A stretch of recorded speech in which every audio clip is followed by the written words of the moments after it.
Poppe. Don't waste it. I'm not that good at pouring this thing, right?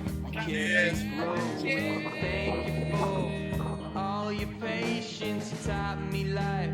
You've been so gracious, now I'm gone. I think I'm like fifth or something, and I'm still missing one event. Thank you. Thank you. We cherish what we had. Oh, how I miss my family.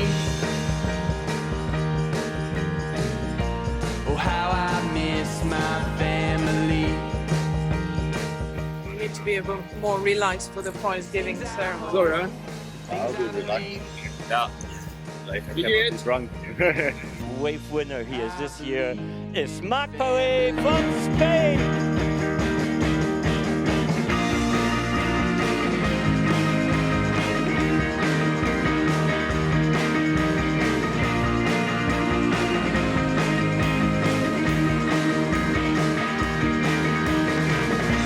Sometimes I wonder where we'll be. All the things that come in between. The older we get, the harder it seems.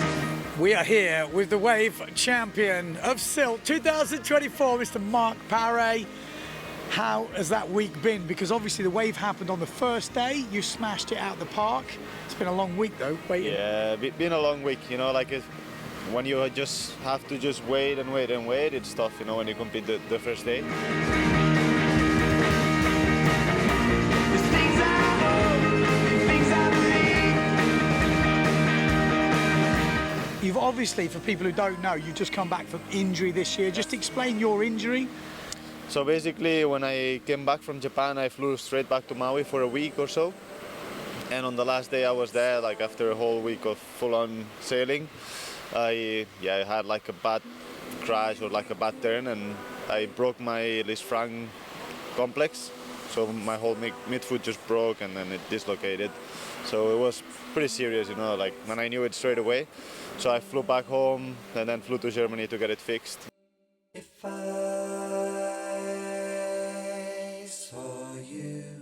Were you in a bit dark place, or were you pretty positive all the way through?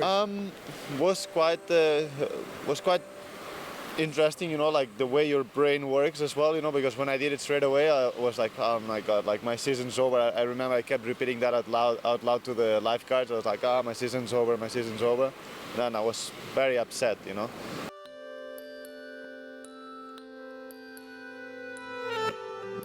All you can do is just look forward and then just, you know, do your work and do whatever you can do to go back to sailing and to competing as quick as possible, you know.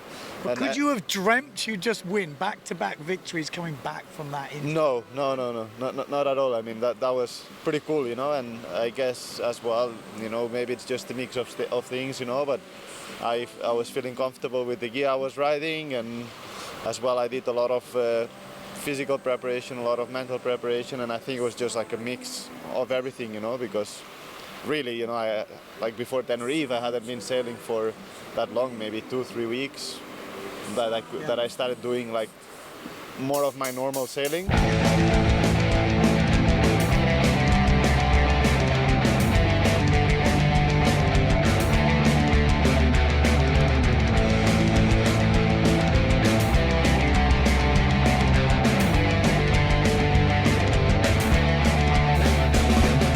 You've changed sponsors this year, you're back on Simmer style. Yes. You know, it looks like it suits you, obviously the Yeah. gear. Have you been working with any special gear? Is it just production? How's it working? Because obviously you just kind of jumped back in, then you had your injury. Yeah, so all the way to Tenerife, I was just using just the production gear.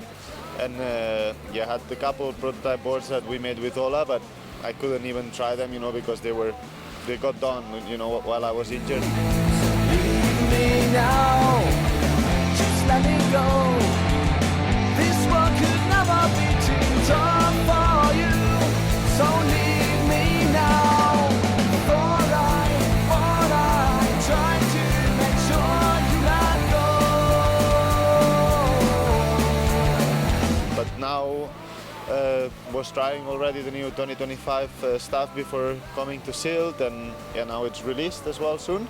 So yeah, really happy with how it's working. Yeah, it's worked out pretty good because Yeah. you did smash it here. Some difficult conditions. Like I say, on the first day, you and Brown in the final. You've done well here before. Do you Yeah. like it here yourself? I like it, yeah. You know, it's a tricky place, you know, and it's, you know, but it's hard for everybody, you know. So my trick is just to do, you know, to train as much as I can with these difficult conditions, you know. Like on the lead up to this event, I was in Denmark for a month, you know, and there was perfect side shore days around the corner, and I just went training in the most disgusting onshore conditions, you know, because that's 90% of the time this is what we get, you know, let's be honest. So yeah, that's why, you know, and I think it paid off, you know, even if it's not the same, you get a feeling for how the water moves here in the North Sea, you know, which is really messy and a lot of water pushing around all the time. So yeah. Do you rig your gear differently for here in Seoul? Not really, no. I'm kind of, yeah, I feel like once I find a setting that I like, I kind of stick to that, unless like it's purely wave riding, then I might change it a little bit.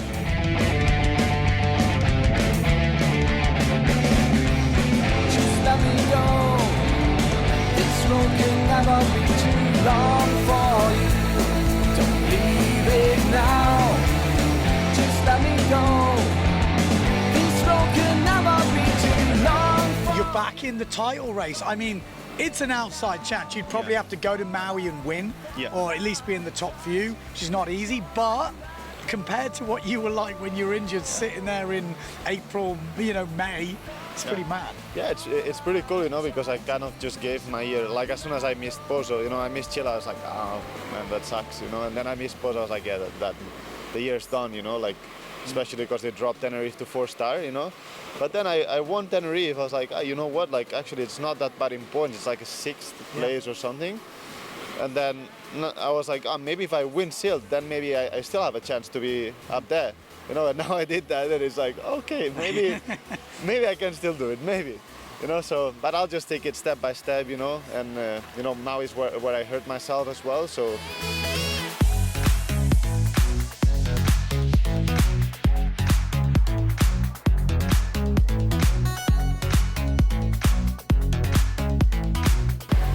Yeah, I think that it's going to be a lot more pressure on my foot. You know, it's going to be my front foot, so I'll have to see how it reacts. I've sailed a bit of starboard tack, and it was quite a bit more painful than port tack to sail. But yeah, you know, like I'll go there and give my best, and yeah, just do whatever I can to finish right up there. All right, man. Good luck. Thank you. Good job, dude.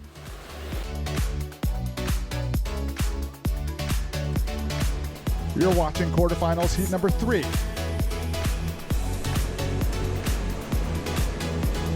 Kai Lenny and his quest to win the Aloha Classic, one of the storylines of this event. There's Marc Paré Rico, who also owns one of the storylines of this event in terms of his miracle comeback from injury earlier this year.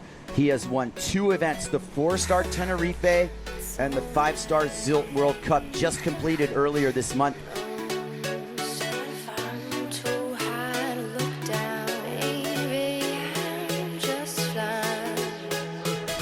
And there's Rico coming down from an aerial. Looking like his foot is feeling pretty good. I can appreciate Marc Paré. Look at longer frame, real powerful sailor. Nice wave from Pare.